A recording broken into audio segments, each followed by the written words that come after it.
con algo que es bastante básico y puede resultar, incluso por lo básico que es tal vez un poco monótono, pero en fin, hay que verlo, no podemos dejarlo de lado.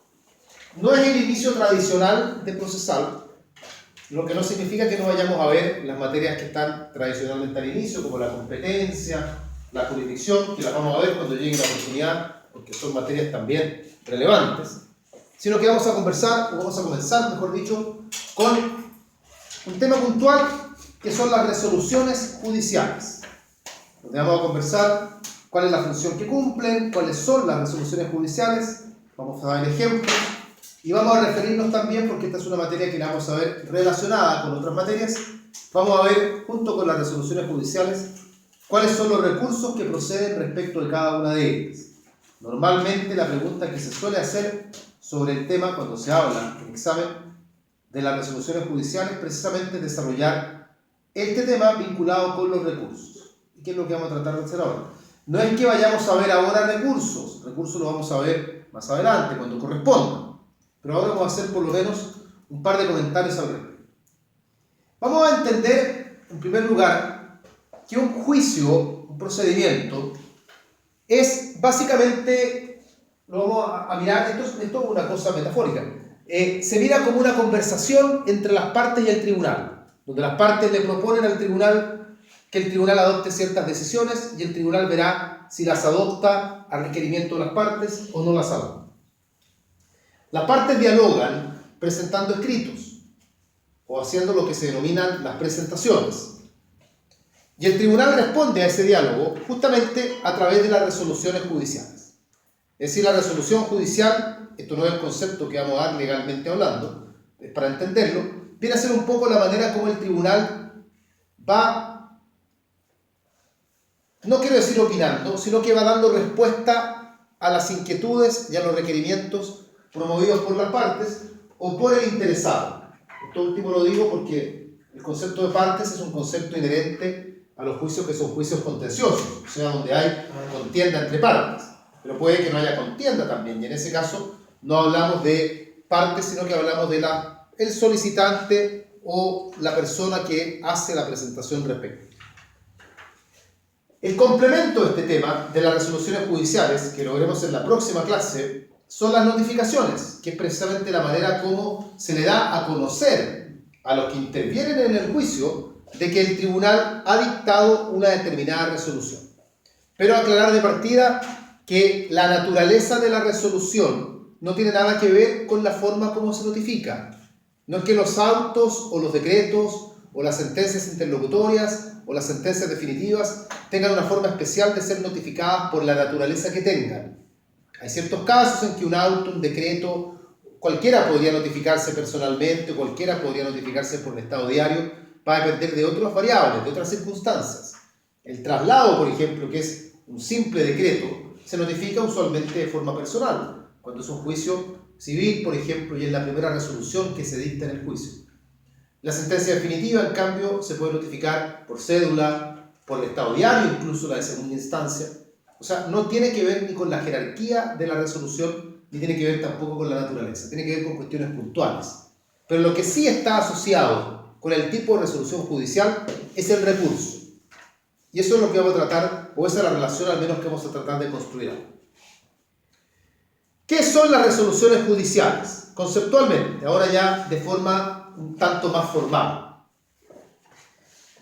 Las resoluciones judiciales son, vamos a decir, declaraciones o manifestaciones o pronunciamientos, todos son sinónimos, los pueden emplear indistintamente. Son declaraciones o pronunciamientos de voluntad que emanan del tribunal durante el desarrollo del juicio. Emanan del tribunal durante el desarrollo del juicio. Todas las resoluciones judiciales persiguen básicamente uno de dos fines. Si generalizamos, nos vamos a dar cuenta que hay dos fines, que son los que se suelen perseguir a través de una resolución judicial. Uno de ellos es servir como forma para sustanciar la tramitación del juicio, que el procedimiento siga adelante de la forma como la propia ley lo ha señalado. Los juicios tienen un cierto ritmo y tenemos, por ejemplo, una resolución como un traslado. El traslado tiene por finalidad darle lo que los profesores de procesal denominan el curso progresivo a los autos, o sea que el procedimiento vaya avanzando. Primer fin, entonces, servir para sustanciar, para tramitar el juicio, todo con el objeto de llegar, en último término, a la dictación de la sentencia definitiva. La otra finalidad de las resoluciones judiciales es pronunciarse sobre las peticiones presentadas por las partes o por el solicitante. Las partes o el solicitante le piden al tribunal, le hacen un requerimiento y eso el tribunal lo responde a través de una resolución judicial. Por ejemplo, se le pide al tribunal que tenga presente un cambio de domicilio o se le pide al tribunal que abra un término probatorio extraordinario o se le pide al tribunal que cite a la contraparte a absolver posiciones. Y esas solicitudes hechas por una de las partes las responde el tribunal, no digo necesariamente acogiéndolas, puede ser también negándose, pero eso es a través de una resolución judicial. Esos son los dos grandes fines que persiguen las resoluciones judiciales, sin perder de vista que aquí el objetivo final es llegar a la última resolución, que es la sentencia definitiva, y que es la que va a resolver la cuestión objeto de la controversia. Vamos a conversar de eso en un momento más. O sea, todo va orientado para llegar a ese punto. Acá hay un conflicto jurídico que se está ventilando y la idea es que ese conflicto jurídico quede resuelto. ¿Cómo se clasifican las resoluciones judiciales? O sea, ¿qué tipos de resoluciones judiciales tenemos? Aquí hay una sola clasificación que tiene que ver con la naturaleza jurídica y encontramos en primer lugar, y los vamos a estudiar en este orden, los decretos, llamados también providencias o proveídos,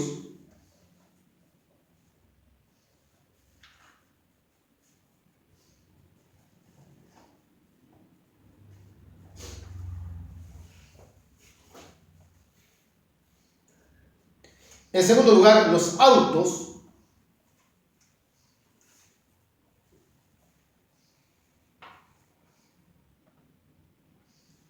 en tercer lugar, las sentencias interlocutorias,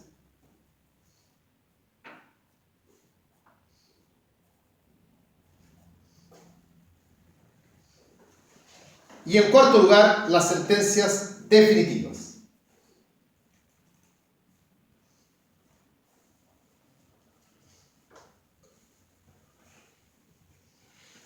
No confundan los decretos con los autos, que es tal vez el vicio más común de los alumnos, creer que son sinónimos.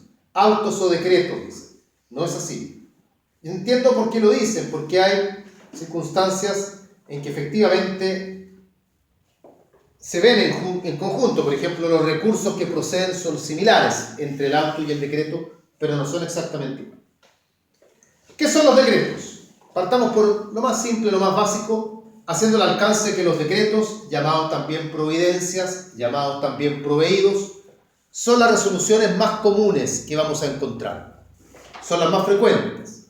Y si las establecemos en una escala jerárquica, son las de menor importancia. Jerárquicamente hablando, no estoy minimizando la importancia que tienen, porque a fin de cuentas, claro que tienen importancia. Pero no son en la escala jerárquica las más relevantes. Y es eso lo que las transforma en definitiva en las más comunes. Los decretos son resoluciones cuyo objeto es dar curso progresivo a los autos. Dar curso progresivo a los autos. Sin resolver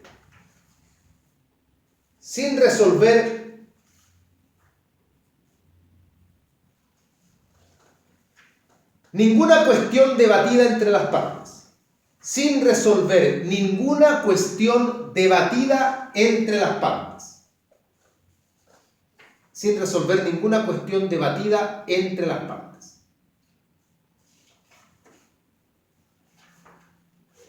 Son las resoluciones que se conocen también como de mero trámite.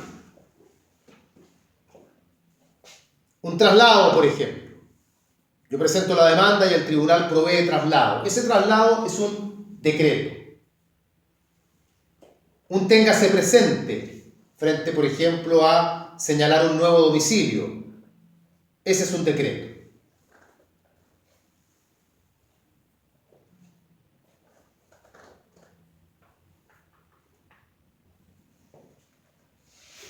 Yo una vez leí en un libro, profe, claro, que una sutileza ya, que cuando el tribunal se pronuncie, téngase presente. Sí. Cuando las partes se refieren, es Se se tenga tenga presente. presente. Sí, es que esa es la forma de redactar. Cuando tú, en el escrito, tú tienes que decirle al tribunal que se tenga presente tal cosa y el tribunal tiene que responder téngase presente. Claro. Pero la cuestión es por la raíz gramatical de los verbos, ¿no? Pero en la persona en la que se habla. Pero claro, es un tecnicismo. Pero, Sí. pero es así, no es una cuestión. También, de hecho, cuando yo lo estudié en la Pensé que era universidad semántica. no, yo cuando lo estudié en la universidad también me lo enseñaron así, que era el se tenga presente por un lado y téngase presente por otro. Bueno, yo- ¿Cuáles son los recursos que proceden respecto del decreto? Recursos que proceden respecto del decreto. Un breve paréntesis, pero alguien vino en auto, ¿no? No. ¿Ninguno? Es que hay un auto fuera de seguridad ciudadana que está parado frente a la casa. Entonces pensé que si alguien vino en auto, lo mejor está fuera. No, es porque está el portón abierto. Entonces. Ya. Entonces, ¿cuáles son los recursos que proceden respecto o en contra de los decretos, providencias o proveedios? El recurso que ha sido creado para esto es el recurso de reposición, que es también el recurso más común, por lo tanto, porque procede respecto a las resoluciones más frecuentes. El recurso de reposición. Esto lo vamos a estudiar más adelante, pero que para estos efectos recibe el nombre de reposición ordinaria. Esta es la reposición ordinaria, la que recae sobre los decretos. También veremos que puede recaer sobre autos, pero en este momento estamos en los decretos. El recurso de reposición, que es un recurso, una breve idea nada más, donde le pedimos al mismo tribunal que dictó el decreto que lo deje sin efecto. Aquí no está interviniendo un tribunal que tenga una calidad jerárquica superior, sino que ante el mismo tribunal ante el que ha dictado el decreto, al mismo tribunal se le pide que el decreto quede sin efecto. No vamos a hablar de plazos todavía, ni cómo se tramita, en fin, para eso hay que analizar otros temas previamente.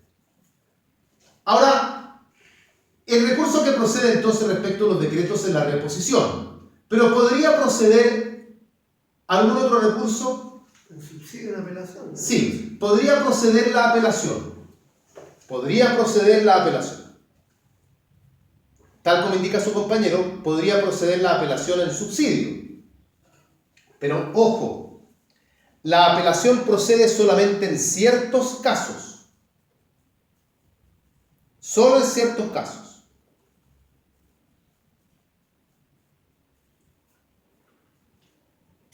Primero, cuando el decreto altera la sustanciación regular del juicio. Cuando el decreto altera la sustanciación regular del juicio.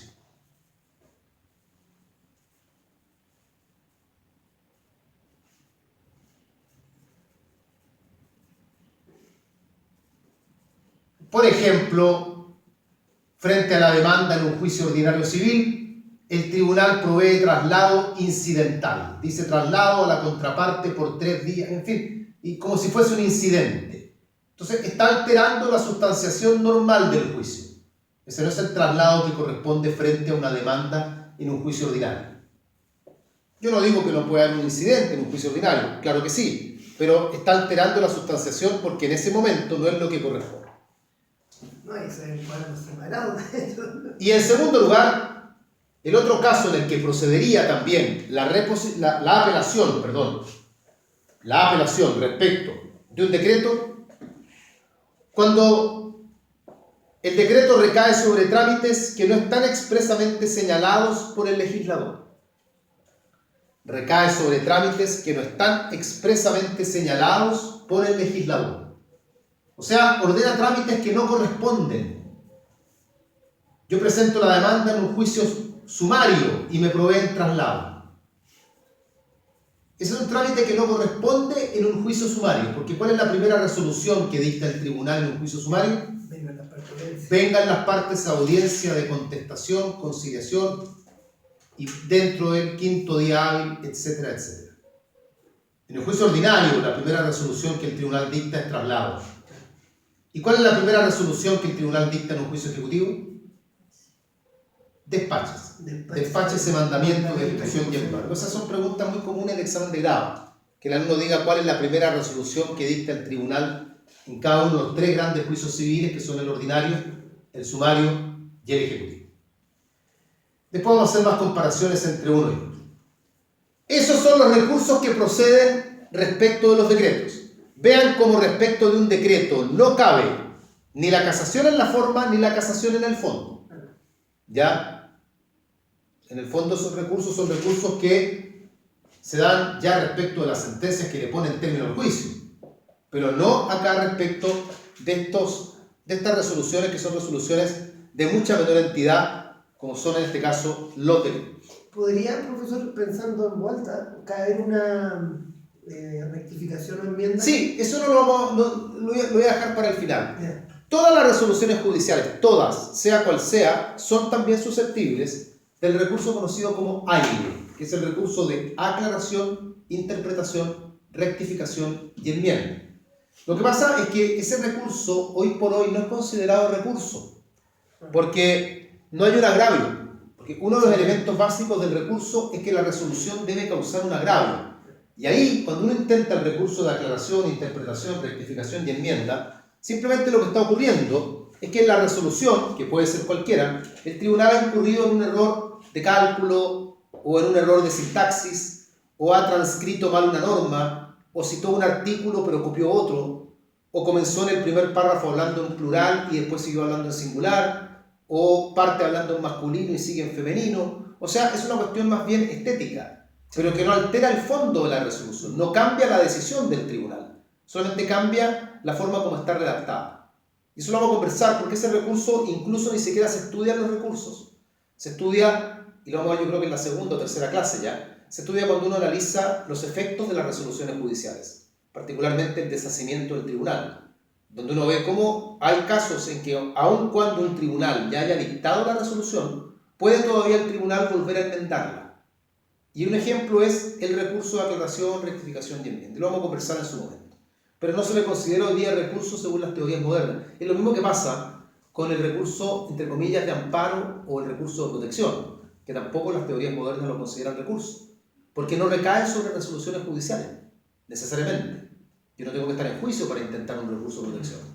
Entonces hoy día se habla de la acción de protección, la acción de amparo, pero no la palabra o la denominación de recurso propiamente tal. Profe, perdona, y tratando de ahondar un poquito en el mismo tema, ¿y qué nombre le dan entonces a la rectificación? No, igual se llama recurso, porque la ley lo llama recurso. Lo que pasa es que la doctrina ha dicho que es discutible. Dice que es una medida económica que tienen los tribunales, porque además en muchos casos procede de oficio, aun cuando las partes también la pueden hacer presente.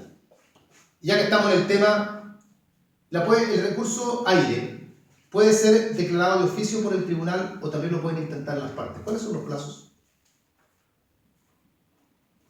Porque no son iguales. Si el tribunal lo quiere intentar de oficio, el tribunal tiene 5 días, efectivamente. ¿Y las partes? No tienen plazo. No tienen plazo. Ya, eso es. Las partes no tienen plazo, el tribunal sí tiene 5 días para corregir su propio error. Bueno, eso en cuanto entonces a los decretos llamados también providencias o proveídos. ¿Alguna duda? Desde luego vamos a conversar de los recursos con más detalle cuando corresponda. No pretendo y no crean por favor que esto es todo lo que vamos a ver de la reposición, sino que más adelante tenemos que ver todo de la reposición. Los autos. Estamos tratando de avanzar en el orden general. Y luego los decretos, entonces, en esta suerte de orden de importancia, vienen los autos. ¿Qué son los autos? Autos son aquellas resoluciones que fallan incidentes del juicio. sin establecer derechos permanentes en favor de las partes. Sin establecer derechos permanentes en favor de las partes. O resuelven sobre algún trámite, que no debe servir de base para dictar una sentencia definitiva o una interlocutoria. Que no debe servir de base para dictar una sentencia definitiva o una sentencia interlocutoria. Lo primero que vamos a hacer es entender cuál es la diferencia entre el auto y el decreto. El auto resuelve algo que han promovido las partes. Así como el decreto, dijimos, su finalidad no es resolver nada, el auto ya resuelve ya. Y puede ocurrir que el auto resuelva un incidente, pero para que sea un auto tendría que resolver el incidente sin conceder derechos permanentes en favor de las partes. Sin concederlos. Porque si los concede, ahí es una sentencia interlocutoria, según veremos luego. Para que sea un auto, no tiene que conceder derechos permanentes en favor de las partes. O bien, también sería un auto aquella resolución que resuelve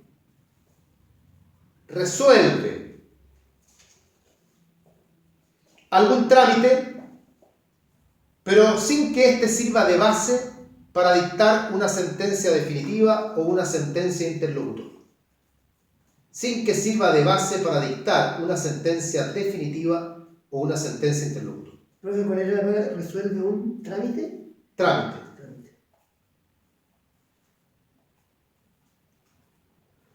Por ejemplo, supongamos que se promueve el incidente de abandono del procedimiento. Estamos en un juicio ordinario y el demandado alega que ya han pasado 6 meses sin que el demandante haya hecho ninguna gestión útil.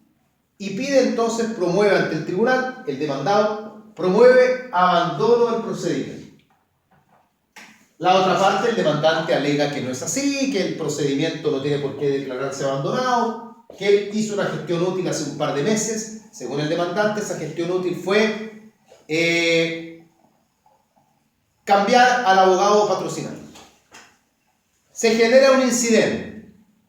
El tribunal falla señalando que el procedimiento se tiene por abandonado, que efectivamente han pasado 6 meses y que no ha habido gestión útil. Se acabó el juicio, abandono del procedimiento. ¿Eso le confiere derechos permanentes a las partes? ¿Sí o no? A ver, porque no entendí una cosa. ¿Está notificada la sentencia o no está notificada la sentencia? Porque ahí es donde... ¿Pero qué sentencia? Si no hay sentencia.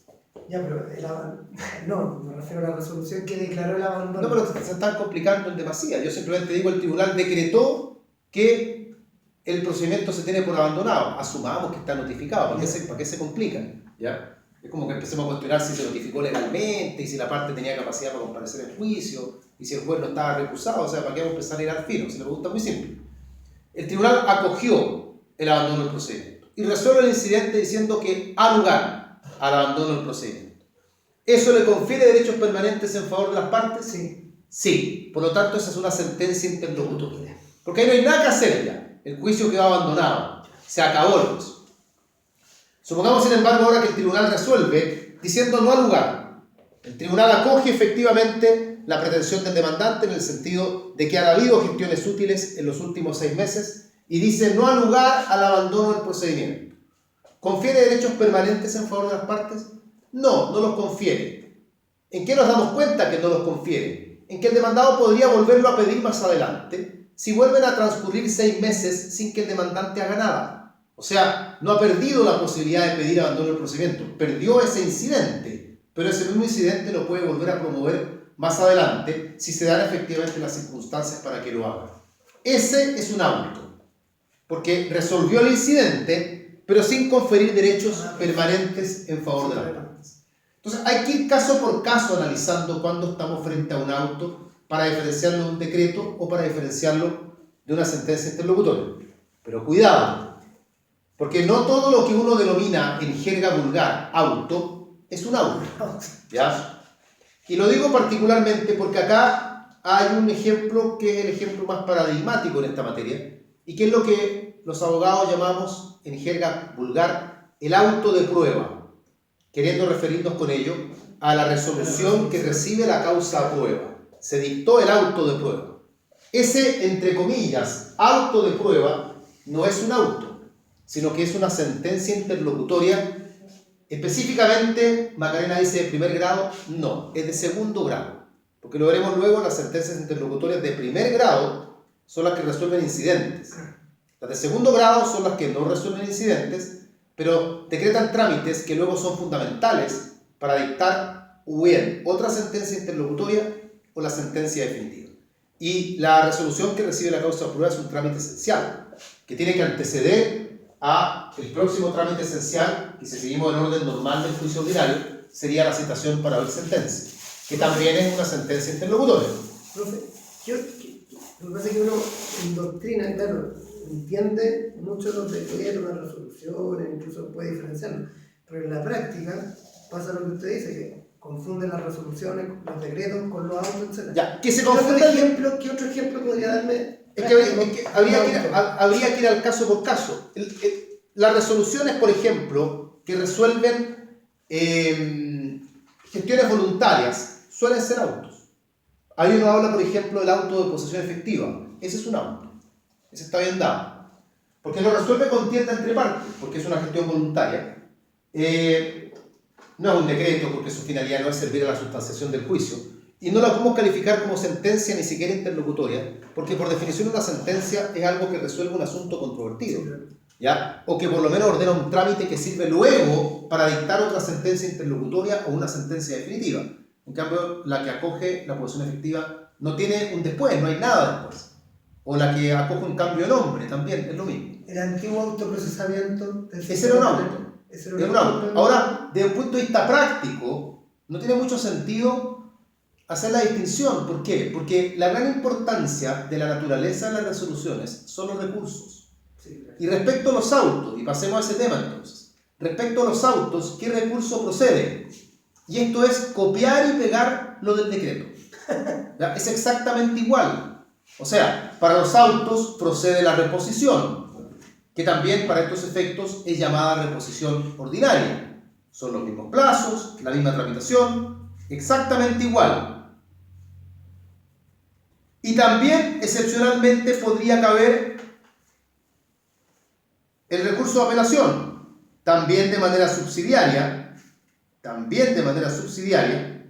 y también en los mismos dos casos. Sí, claro.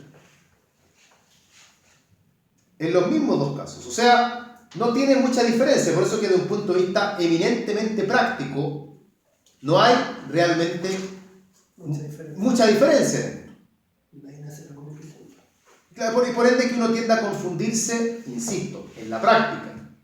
Esto lo podemos hacer en la práctica, pero teóricamente no se pueden confundir. Pero en tema de recursos, por lo menos, es exactamente igual. Tampoco cabe respecto a los autos casación en la forma ni casación en el fondo. O sea, se rige por el mismo sistema recursal que tienen los decretos. Pasemos ahora, entrando ya en terreno más importante, ya a las sentencias interlocutorias. Las sentencias interlocutorias. Estas son todo lo contrario a los autos. Todo lo que el auto no hacía, sí lo hace la sentencia interlocutoria. Así entonces lo vamos a definir diciendo que la sentencia interlocutoria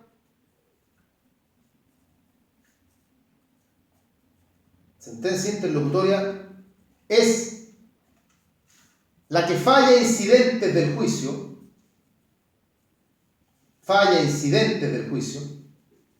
estableciendo derechos permanentes en favor de las partes,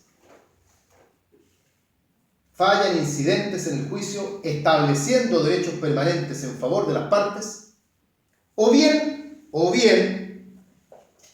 resuelven algún trámite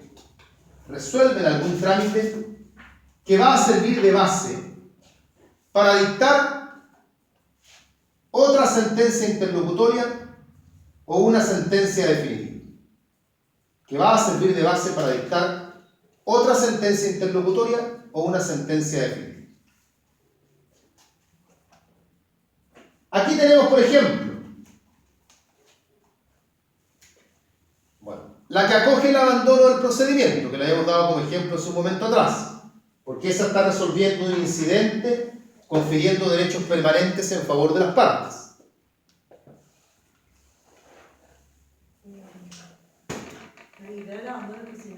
Claro.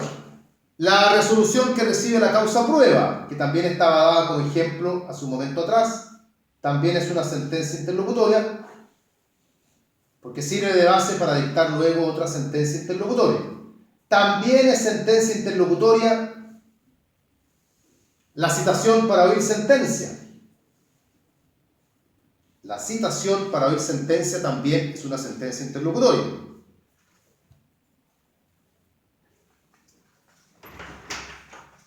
Ahí tienen varios ejemplos entonces de sentencia interlocutoria.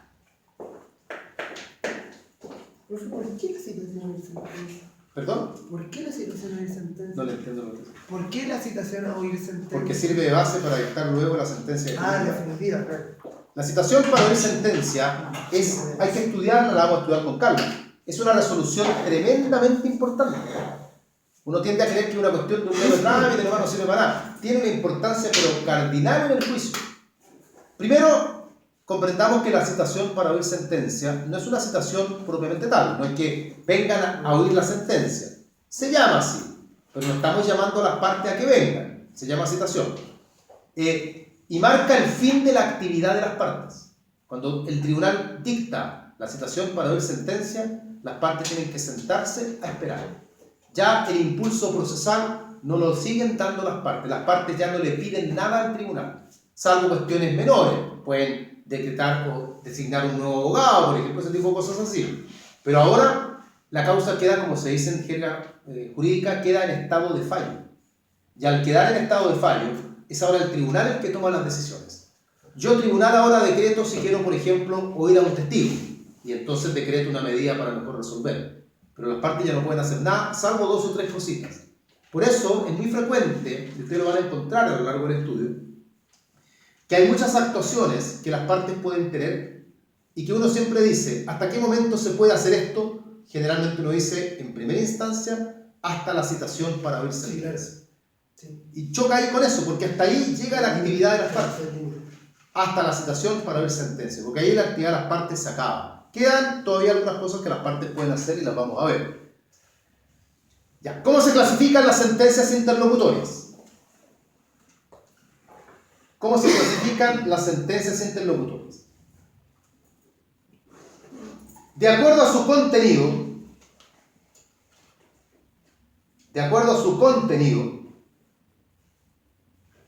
las sentencias interlocutorias pueden ser de primer grado o de segundo grado. Pueden ser sentencias interlocutorias de primer grado o de segundo grado.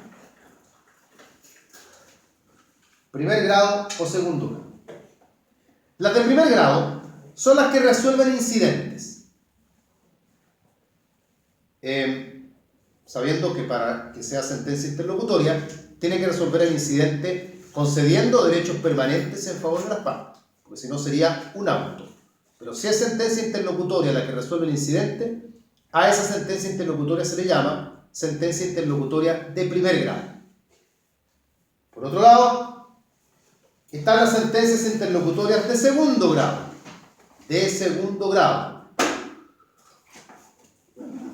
Y esas, las de segundo grado,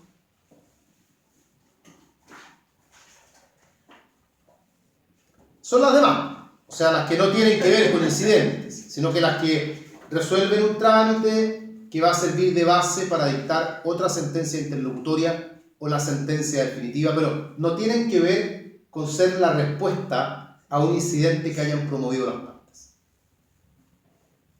Yo creo que ahí es mejor decir sirven de base para una segunda sentencia interlocutoria, porque si uno nombrado le dicen profesor son las demás. No, claro, yo lo digo para que lo entiendan, son todas las demás. Otra clasificación de las sentencias interlocutorias. Otra clasificación. Atendiendo a su efecto en el juicio. Atendiendo a su efecto en el juicio. Tenemos las sentencias interlocutorias que ponen término al juicio o hacen imposible su continuación. Ponen término al juicio o hacen imposible su continuación. Por ejemplo, la que acoge el abandono del procedimiento.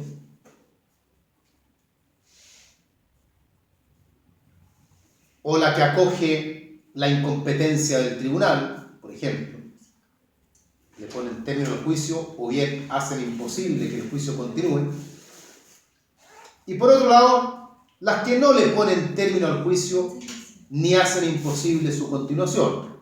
No le ponen término al juicio ni hacen imposible su continuación. Ahí estaría, en este último caso, la resolución que recibe la causa prueba, la citación para oír sentencia, la que acoge el privilegio de pobreza.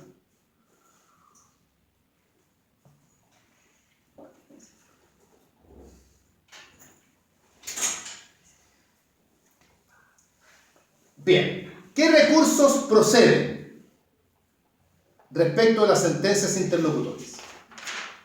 Y aquí cambia la historia. Y hay que tener cuidado, por lo tanto. El recurso estrella, el que aparece en el primer lugar, es la apelación. Que es un recurso que se diferencia de la reposición, porque en la apelación quien va a resolver el asunto es el superior jerárquico. En cambio, en la reposición, nosotros le pedimos al mismo tribunal que recapacite. Acá en la apelación no se trata de recapacitar, sino que el tribunal de segunda instancia tendrá que arreglar, según yo, que soy el que recurro, el error en el que ha incurrido el tribunal de primera instancia. Procede la apelación. Sin embargo, excepcionalmente podría proceder la reposición. Excepcionalmente podría proceder la reposición.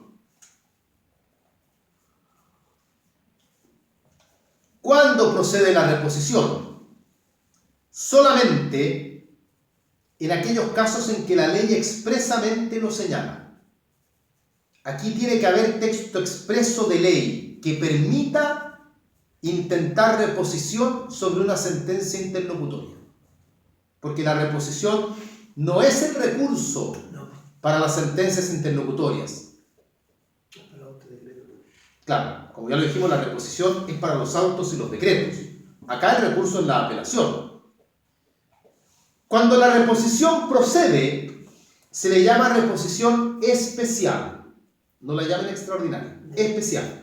Se le llama reposición especial. La extraordinaria es otra. Y tiene la particularidad, esta reposición especial, que aquí también va con apelación en subsidio. O sea, aquí también uno puede apelar, pero tiene que apelar, no puede apelar de forma directa. Tiene que primero reponer y apelar en subsidio. Pero insisto, solo cuando la ley expresamente lo permita. Por ejemplo, ¿recuerdan algún caso en que se permita la reposición respecto de una sentencia interlocutoria? No me acuerdo de ninguno. ¿Cuál? La resolución que recibe la causa prueba es el más importante. La resolución que recibe la causa prueba, la ley expresamente dispone que es susceptible de reposición con apelación en subsidio. Segundo ejemplo, la resolución que declara desierto el recurso de apelación. Ah, sí, claro. Sí. Desierto el recurso de apelación.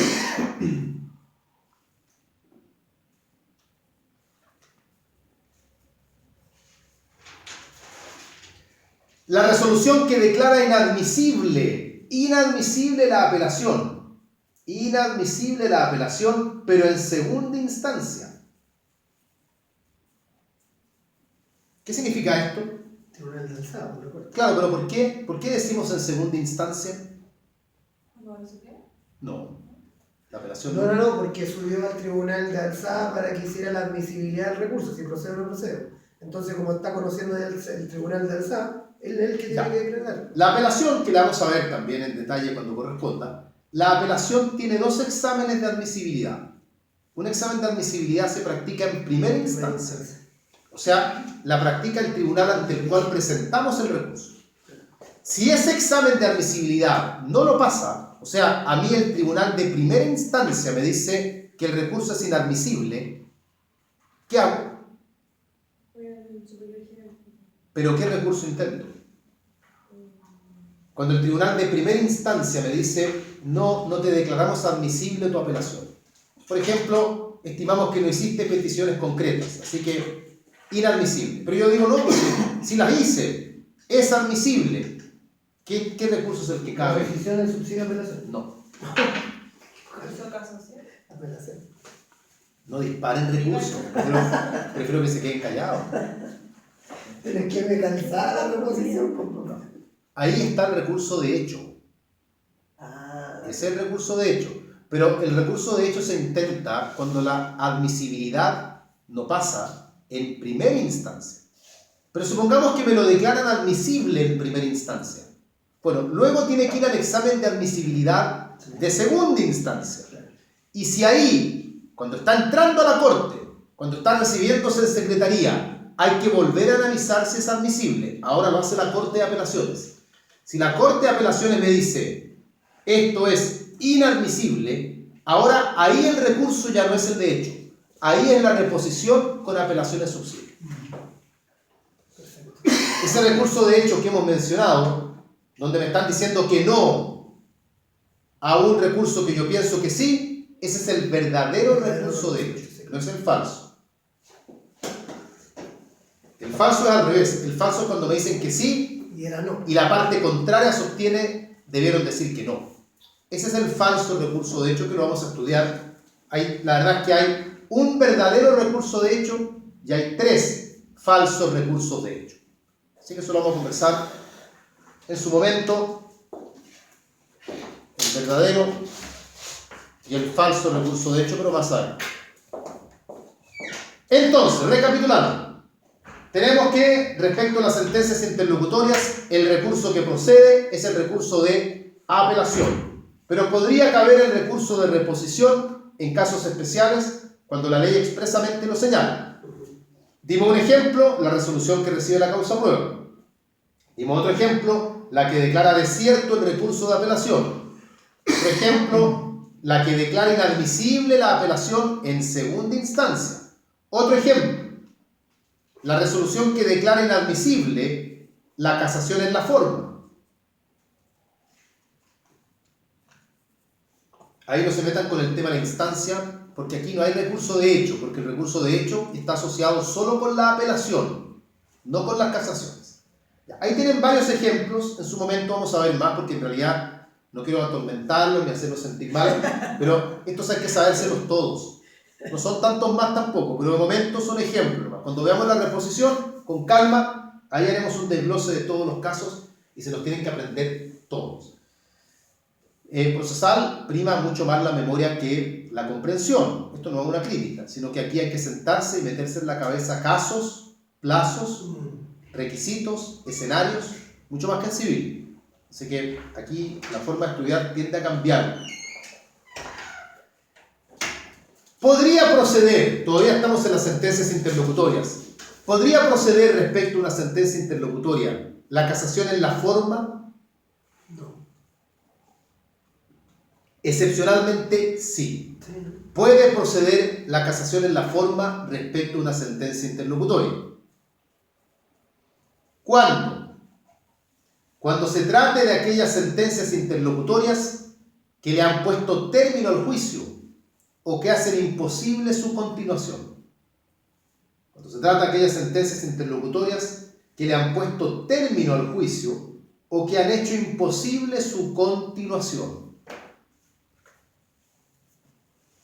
De ahí la importancia de esa clasificación que vimos hace un momento atrás, de sentencias interlocutorias que según sus efectos provocan que el juicio se acabe o bien no provocan que el juicio termine. Porque las que provocan que el juicio se acabe podrían ser susceptibles de casación en la forma.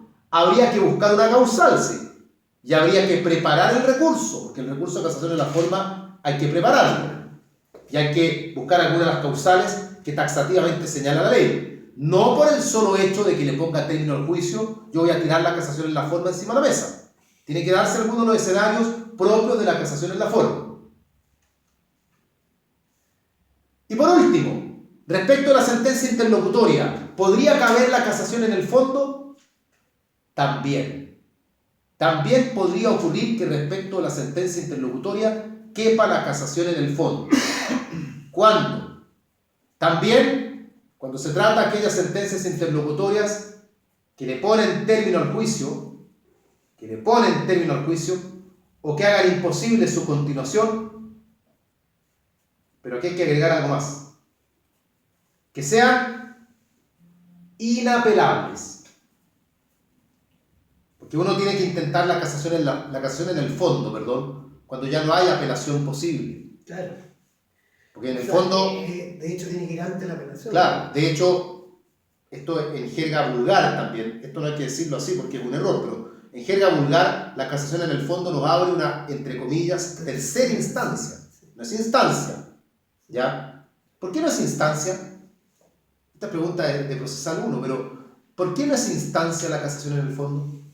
Pero si es otro tribunal el que está conociendo.